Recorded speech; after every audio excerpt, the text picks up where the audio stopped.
Los refrigerantes actuales los dividimos en 4 grupos. Uno de ellos son los compuestos puros.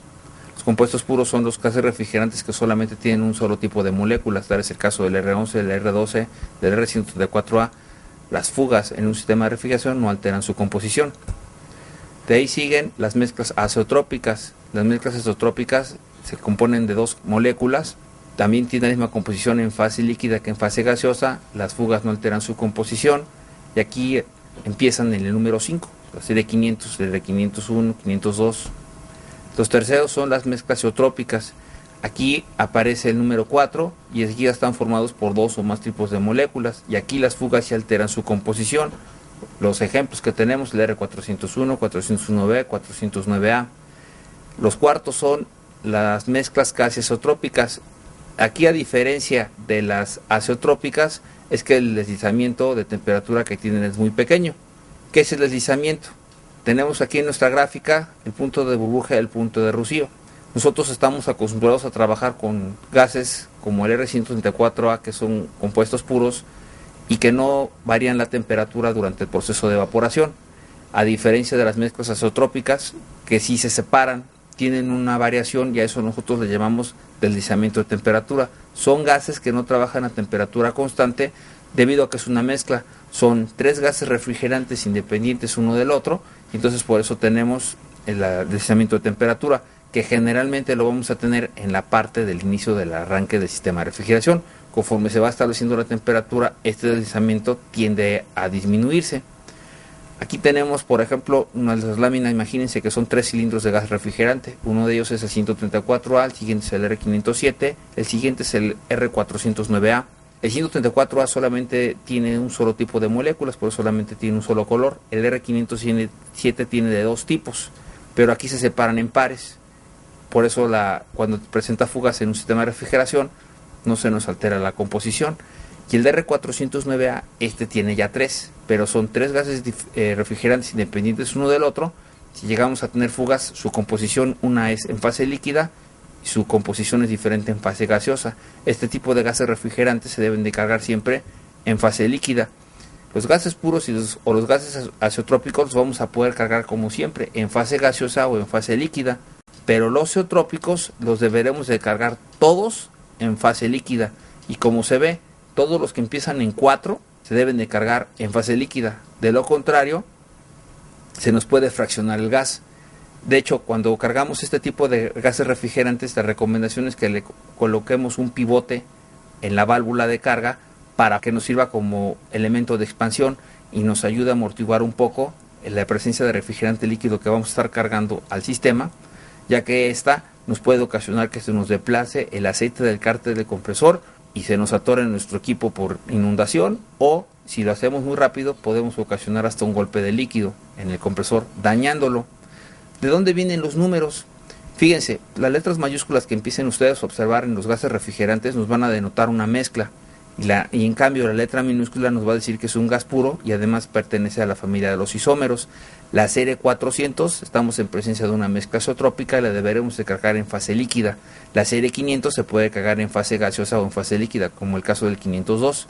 ¿De dónde vienen esos números? De ASHRAE. ASHRAE asigna los números a los gases refrigerantes bajo el estándar 34. De ahí se van tomando todos los números en base a las características de los gases. ¿Qué significan los números? El primer dígito a la derecha pues nos dice cuántos átomos de flúor tiene el gas refrigerante, y los demás nos van a decir cuántos átomos de hidrógeno, cuántos átomos de carbono tienen cada compuesto. La serie de los triple ceros están los metanos. La serie 100 llaman etanos, es el 134A. La serie 400 se les llaman zeótropos, y ahí son los gases de la serie 400, como el 401A, 401B.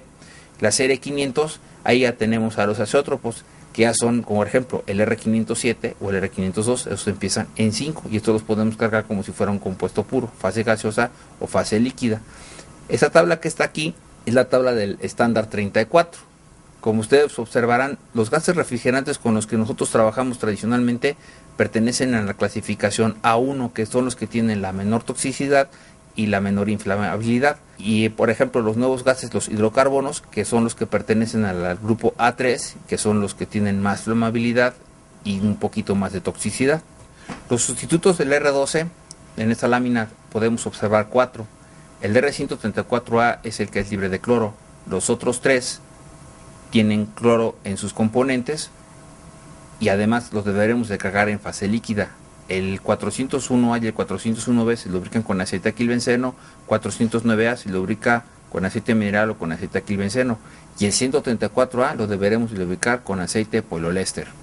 En el caso del 409A, 401B y 409A, los deberemos de cargar siempre en fase líquida por pertenecer a la serie 400, y además que en este caso es muy fácil hacer la actualización. En el caso del 134A no es recomendable que si nosotros tenemos un compresor en R12 lo queramos actualizar a R134A, porque el proceso va a ser muy difícil y siempre vamos a tener contaminación cruzada ocasionada porque vamos a traer los lubricantes revueltos en el sistema.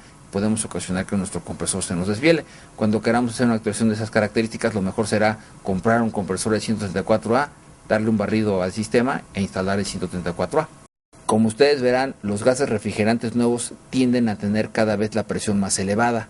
Por eso, siempre que hagamos una actualización, tenemos que tomar siempre como referencia nuestra hoja de seguridad de los gases refrigerantes, debido a que, por ejemplo, aquí ven en el caso del 409A, la presión ya se eleva demasiado. Nosotros arrancamos en una actualización de R2 a 157 PSI y podemos terminar en 197 si le metemos el 409A.